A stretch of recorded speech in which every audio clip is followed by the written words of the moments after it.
Hello दोस्तों, आप सभी का शुभ ट्रेडिंग एकेडमी के चैनल पर बहुत बहुत स्वागत है। दोस्तों, आज हम मार्केट के एनालिसिस करेंगे निफ्टी, बैंक निफ्टी और फिन निफ्टी की।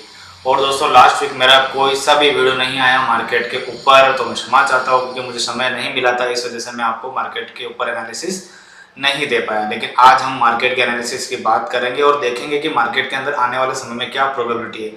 और आज आपने मेरा टाइटल भी देखा होगा कि 19,150 का मार्केट जा सकती है क्या, तो उसकी भी हम चर्चा करेंगे कि देखेंगे कि क्या वो एरिया डेवलप हो रहा है या नहीं हो रहा है, तो हम उसकी एनालिसिस करेंगे। और दोस्तों, यहाँ पर मैं सिर्फ और सिर्फ एक मेरी एनालिसिस बताता हूँ कि एक मेरा क्या व्यू है। इसके ऊपर अगर आप कोई भी ट्रेड करते हो या कुछ भी ट्रेड लेते हो तो ये आपकी सारी रिस्पॉन्सिबिलिटी आपकी होगी, मेरी कोई भी रिस्पॉन्सिबिलिटी नहीं है। मैं यहाँ पर सिर्फ एक तरह से एक एनालिसिस शेयर कर रहा हूँ, मेरी कोई भी रिकमेंडेशन नहीं है बाय सेल की। ठीक है दोस्तों, तो अब हम निफ्टी के एनालिसिस को स्टार्ट करते हैं। ये दोस्तों निफ्टी का एक चार्ट है, ये वाला 1 घंटे का चार्ट है निफ्टी का, ये वाला। और हमारी यहाँ से ये करेक्शन को स्टार्ट होते होते इसको काफ़ी समय हो गया। हम शुरू से जब भी आते हैं हम यहाँ से बात करते हैं हमारे करेक्शन का, यहाँ से हमारी करेक्शन स्टार्ट हुई थी। यानी कि हमने ए बनाया, बी बनाया, सी बनाया, उसके बाद हमने एक्स वेव बनाई, फिर हमने ए बनाया, फिर हमने बी बनाया, फिर सी बनाया, फिर हमने एक और एक्स वेव बनाई। यानी कि अब हम डबल करेक्शन के अंदर एंटर हो गए। डबल करेक्शन का मतलब होता है ना कॉम्प्लेक्स करेक्शन। वो सिंगल करेक्शन जो होती है वो एक ही बार में खत्म हो जाती है, लेकिन जब करेक्शन आगे बढ़ती रहती है तो उसमें क्या होता है कि डबल करेक्शन के अंदर एंटर हो जाता है। यानी कि डबल करेक्शन के अंदर एंटर हो चुका है, जहां पर हमें एक्स वेव और मिली यहाँ पर। तो यानी कि ये जो छोटा पार्ट अभी आपको दिख रहा है, हम उसकी एनालिसिस करेंगे। ये जो हमें एक एक्स वेव मिली है यहाँ पर, उसके अंदर यहाँ पर एक पूरी की पूरी यहाँ पर एक ए वेव बनी है। यानी कि बड़े टाइम फ्रेम की यहाँ पर ए वेव लगी है, जो जिस तरह से देख रहे हो ना एक ए बी सी, तो यानी कि ये ए वेव बनी है और हम अभी बी वेव के फॉर्मेशन में चल रहे हैं। तो यानी कि एक बार मैं काम करता हूँ, यहाँ पर लिख देता हूँ कि ए वेव हमारी यहाँ पर कंप्लीट हुई है इस जगह पर, इस वाले एरिया पर। और हम अभी बी वेव बना रहे हैं, यहाँ पर बना सकते हैं लास्ट इस वाले एरिया के आसपास यहाँ पर। तो यानी कि हम अभी बी वेव के प्रोसेस में चल रहे हैं। हम इसको एक बार देख लेते हैं। यानी कि हम अभी बी वेव के प्रोसेस में चल रहे हैं, ये बी वेव का प्रोसेस है। तो दोस्तों, बी वेव के प्रोसेस कंप्लीट होने के बाद में हम एक बार सी वेव बनाने आएंगे। तो यानी कि अब हम देख लेते हैं कि सी वेव जो है कहाँ तक बन सकती है। यानी कि ये जो आपको दिख रहा है एरिया बड़े टाइम फ्रेम का, ये वाला 1 घंटे का चार्ट, यहाँ से एक लेग स्टार्ट हुई थी इस वाले एरिया से। यानी कि ये वाला जो एरिया देख रहे हो ना, यहाँ से लेके यहाँ तक, तो इसका जो 62% का एरिया वो आ रहा है 19,150। तो यानी कि हम जो करेक्शन एंड करनी है हमें 19,150 के आसपास करनी है, तो हम यहाँ पर जा सकते हैं। तो हमारी जो भी करेक्शन एंड होगी वो 19,150 और 19,100 के बीच में एंड होगी। और यहाँ पर आने के बाद में यहाँ से ये स्पीड में ऊपर जा सकता है।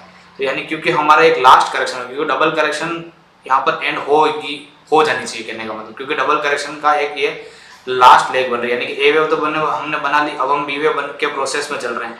जैसे ही हमारा बी वेव प्रोसेस कंप्लीट हो जाएगा उसके बाद हम यहाँ पर क्या करेंगे, सी वेव बनाएंगे, तो वहाँ पर हमारी एंड हो जाएगी करेक्शन। और दोस्तों याद हो तो पिछली बार मैंने ये भी बताया था कि इस करेक्शन को 21 दिन पूरे हो चुके हैं, लेकिन अब इस करेक्शन को और आगे एक्सटेंड होगा। तो यानी कि अगर 21 दिन से ऊपर निकल गए हैं तो मैंने आपको बोला था कि करेक्शन अगर एंड हो जाएगी तो 21 दिन हो जाएगी, लेकिन अगर नहीं हुई तो ये करेक्शन 21 + 13 कर देना, यानी कि 34 दिन में एंड होगी। यानी कि अभी हमारे पास दिन हो गए हैं 28 से 29। हम एक बार फटाफट से देख लेते हैं कितने दिन हुए यहाँ पर। एक सेकंड रुकना।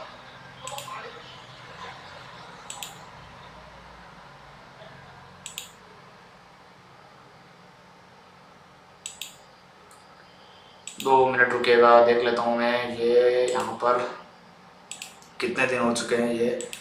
इसको दोस्तों कम से कम इसको 25 डेज के आसपास हो चुके हैं। यानी कि अगर मैं यहाँ पर दिन काउंट कर लेता हूँ एक बार, 1 2 3 4 5 6 7 8 9 10 11 12 13 14 15 16 17 18 19 20 21 22 23 24 25 26 27। तो यानी कि 27 अभी कैंडल हुई है। यानी कि अभी 34 दिन में 27 अगर मैं जोड़ मतलब निकालूँ तो अभी कम से कम 7 दिन का समय और बचा है कहने का मतलब, इसके आसपास का। यानी कि ये पूरा वीक निकलने की पूरी प्रोबेबिलिटी। हम यहाँ पर जाएंगे, फिर ग्राइंडिंग करेंगे, फिर हम निकालेंगे, तो उसी समय करेक्शन एंड होगी। यानी कि अब ये पूरा वीक अभी नीचे रहने की ही प्रोबेबिलिटी। अब हम देख लेते हैं शॉर्ट टर्म के अंदर की क्या हो सकता है और हम किस टाइम फ्रेम के अंदर करेक्शन कर रहे हैं और हम किस तरह की करेक्शन कर रहे हैं उसको समझ लेते हैं। हमें ब्रॉडर देख लिया, आइडिया लगा लिया कि मार्केट में क्या हो रहा है। ये हमारी ए वेव बनी यहाँ पर, जिसके अंदर हमने पूरे इम्पल्स के अंदर करेक्शन करी, यानी कि 1 2 3 4 5। उसके बाद में हमने यहाँ पर एक ए वेव बनाई ये वाली, उसके बाद हमने यहाँ पर बी वेव बने और हम अभी सी वेव के प्रोसेस में चल रहे हैं। हमारी सी वेव अभी भी एंड नहीं हुई है, क्योंकि सी वेव के अंदर मुझे अभी भी 5 वेव नहीं दिख रही। कहने का मतलब अगर मैं इसको 1 2 भी मानता हूँ तो इसको 3 और ये पूरा 4 ही चल रहा है इसका मतलब, क्योंकि लो कटे नहीं अभी तक। तो इसका मतलब कहीं भी ये सी वेव या तो यहाँ पर खत्म हो जाएगी या फिर इस वाले एरिया में, यानी कि इस वाली का अगर मैं रिट्रेसमेंट लगा देता हूँ तो 62% कहाँ पर आ रहा है, वो आ रहा है 19,450। तो यानी कि इस एरिया में एंड हो सकती है, यानी कि या फिर यहाँ पर भी एंड हो सकती है। उसका हमें पता चलेगा ये जो लो दिख रहे हैं ना, ये वाले लो और ये वाले लो, इसके नीचे ट्रेडिंग होना स्टार्ट हो तो जाके हमें पता चलेगा सी वेव फिर क्या है कि वो यही इस जगह पर मार्क हो जाएगी। लेकिन चार्ट को देखकर ऐसा लग नहीं रहा है कि मार्क होगी, थोड़ा बहुत ऊपर यहाँ पर बाउंस बैक लेना चाहिए, मतलब उसके बाद में फिर घूम कर आना चाहिए। तो यानी कि जब तक ये इस एरिया के ऊपर ऊपर खड़ी, मतलब ऊपर का जो कंफर्मेशन आएगी वो नीचे लगने के बाद ही होगी, यहाँ से कंफर्मेशन नहीं आ सकती, क्योंकि यहाँ से कंफर्मेशन आने के लिए ये वाला जो एरिया ना 19,580 का जो हाई बना इसको काटना पड़ेगा। और इसको काटने का जो समय था वो 2 दिन का ही था, लेकिन इसने 2 दिन तक नहीं काटा। कहने का मतलब ये जो लास्ट वाली कैंडल हमारे पास आई थी, ये वाली और ये वाली लो तो यहाँ तक ही बना था। तो यानी कि अगर इसको करना भी था ना 2 दिन के अंदर अंदर करना था, लेकिन इसने 2 दिन के अंदर करा नहीं है। तो इसका मतलब ये नहीं करेगा, समझ रहे हो ना आप। तो नीचे एक बार जाएगा, कहने का जा सकता है, पूरी पूरी प्रोबेबिलिटी है ना। तो यानी कि हमें नीचे जो करेक्शन अगर बनानी है, एंड करनी, अब मैं आपको दिखा देता हूँ टारगेट कैसे लगाया जाता है। यानी कि यहाँ से लेके अगर मैं मानता हूँ यहाँ पर एंड हो गई करेक्शन, मतलब बाउंस बैक यहाँ पर कंप्लीट हो गया, तो इसका 100% आ रहा है कम से कम 19,000 तक, काफ़ी दूर आ रहा है। तो इसीलिए ये इतना बड़ा करेगा नहीं। और कभी कभी ये होता है कि सी वेव जो होती है ना 61% भी जाती है, तो यानी कि 61% का जो एरिया ना वो 19,160 ही आ रहा है। और मान लो ये ऊपर जाके भी आता है इस वाले एरिया से तो 19,150 आ रहा है। तो यानी कि मिनिमम जो रिक्वायरमेंट होती है वो 61 होती है, उसके बाद वो कहीं से भी मुड़ सकता है। 100 करेगा कोई जरूरी नहीं है, मिनिमम जो रिक्वायरमेंट होती है 61% होती है। तो वो 19,150 के लेवल पर ही आ रही है। इसलिए मैं बार बार बोल रहा हूँ कि 19,150 100 के एरिया में एक बार निफ्टी जा सकती है, इसकी प्रोबेबिलिटी पूरी की पूरी है। तो ये पूरी पूरी निफ्टी की एनालिसिस होगी। मैंने वो शॉर्ट टर्म में बता दिया। हमें कैसा पता चलेगा, ये वाली लाइन नीचे कटेगी तो हमें पता चलेगा कि ये यहीं पर मार्क हो गई है, ठीक है। तो ये और 2 दिन पूरे के पूरे निकल गए हैं, साइडवेज जितना होना था हो गया है।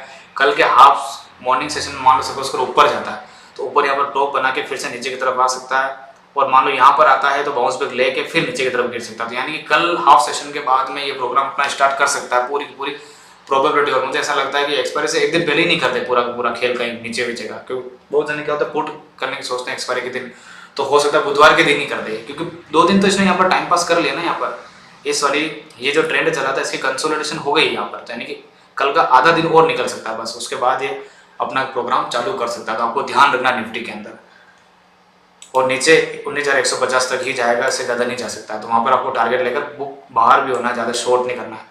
तो ये फिन निफ्टी के एनालिसिस देख लेते हैं हम। फिन निफ्टी के अंदर दोस्तों थोड़ी सी अलग एनालिसिस, यानी कि ये यहाँ पर इसने 1 2 3 4 5th वेव में अपनी एक 5 इम्पल्स कंप्लीट करी और उसके बाद में ABC की करेक्शन करा, जिसके अंदर इसने यहाँ पर A बनाया और ये B है या नहीं अभी कुछ कंफर्म नहीं हुआ है, क्योंकि B में 3 वेव होती है, जिसके लिए एक ये 2 तीसरी यहाँ पर बनी, यानी कि B वेव यहाँ पर होगी, फिर C वेव बनाने के लिए फिर ऊपर जाएगा। तो अभी ऐसा लग रहा है कि ये B वेव के प्रोग्रेस में चल रहा है। A तो कंप्लीट हो गई यहाँ पर, लेकिन ये B वेव के प्रोग्रेस में चल रहा है। तो B वेव के प्रोग्रेस में चल रहा है तो ये इसका C वेव भी यहीं कहीं पे खत्म हो जाना चाहिए। अब इसमें कैसे पता चलेगा, ये जो ट्रेंड लाइन है ना, ये वाली ट्रेंड लाइन, इसके नीचे नीचे काम होना चालू हो गया और ये वाला एरिया कट जाता है, ये वाला एरिया 19,700 का, तो ये कंफर्म हो जाएगा यहाँ पर ये टॉप लग चुका है। और फिर हम ये जो है ना इसके नीचे काफ़ी यहाँ तक आएगा, कम से कम 19,434 के आसपास इस एरिया तक आएगा। उसके बाद में फिर क्या होगा, A बन जाएगा, फिर B बन जाएगा, फिर C बनाने यहाँ तक वापस आएगा।